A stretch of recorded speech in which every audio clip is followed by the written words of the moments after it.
Well, it's a saying that certainly has stood the test of time. When one door closes, another one opens, and that certainly applies to my next guest, 27-year-old Brendan Micallet. Well, Brendan, as I said, 27 years of age. I've known you for most of your life, having been working with your dad, Paul, for many, many years over at News Limited, The Sportsman, and also Best Bets and The Telegraph.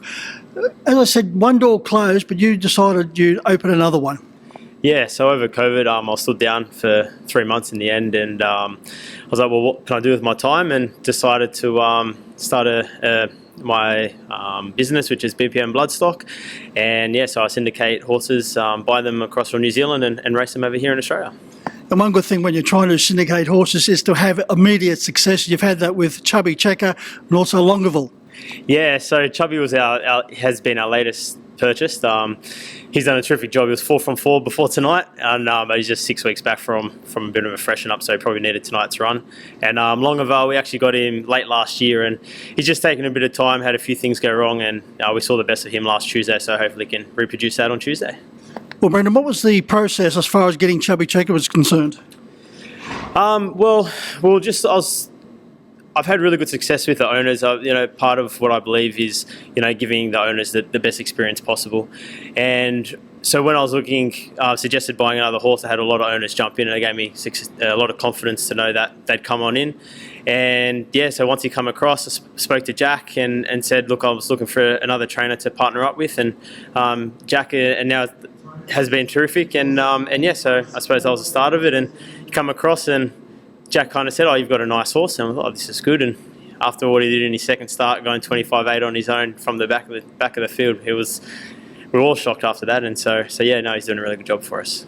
I know there's 2 horses going around Micallet at the moment, more than Chubby Checker or Longaville, with more owners. That's the thing about syndications. Not only are you opening the doors for a new career in the workforce, but you're also opening doors for new people to enjoy harness racing.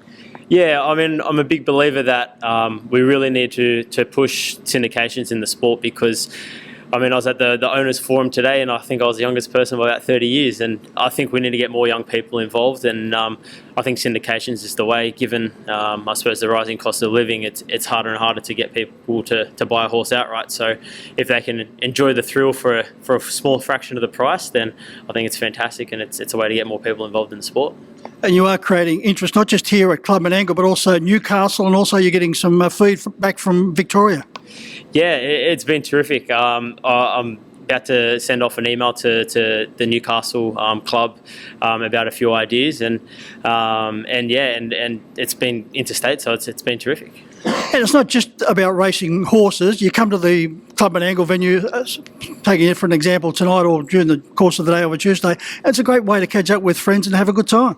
Yeah, it's been awesome. I mean, I'm walking through the stalls, and I'm getting stopped by every second trainer now, which has been fantastic. And bring friends and family along here, and it's a nice social gathering, and it's good to just get away from the grind of everyday life and just forget what's happening and enjoy being around the horses. Now, Brendan, like it's been for the 27 years that you've been here on Earth, you've got your dad looking over your left shoulder. As I mentioned, I worked with him. I had the great pleasure of working with him and still know him as a close friend, a wonderful journalist, and no doubt you got your passion for harness racing through Paul. Yeah, well, as a baby, as a toddler, I watched 2KY instead of the Wiggles. And when I was 4, I had my birthday at the Penrith Greyhounds because I was watching 2KY all the time. So from there, I remember going to Harrow Park 10, watching one of Dad's horses, and having $2.50 each way on his 50-1, popped that one. And I got home, and the grandparents weren't too impressed. But I got the bug early and just always been involved, and it's been a terrific ride since. And Dad's also been involved in horses. Now, with the trainers you're going to syndicate horses to, you're going to try and spread it out?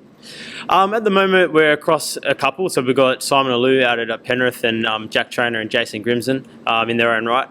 And as the team builds and grows, then we'll see. But at the moment, Jack and Jason and Simon are doing a terrific job for us. So the next few will probably go their way. And then after that, once we grow a little bit, look to potentially go interstate as well. Well, Brendan, it's a wonderful concept, bringing new people in particular to harness racing, continued success in that way, and hopefully it'll just keep growing bigger and better. Yeah, thanks, Mick. It's been great. It's, the social media pages that have been terrific in advertising at the moment. You can catch it on BPM Bloodstock on both Instagram and Facebook, and we're launching our website later this week, so things are starting to go ahead, and the more people can get involved, the better. Well, one door closed, you've certainly kicked down a new door and continued success. Yeah, that's it. It's something that I'm actually starting to look at, go full time on. So I've just resigned from my day-to-day job, and for other reasons. But I just thought, well, it's been going really well, so why not have a crack at making this go full time and really putting a lot more time and energy into it. So looking forward to the next 3 months.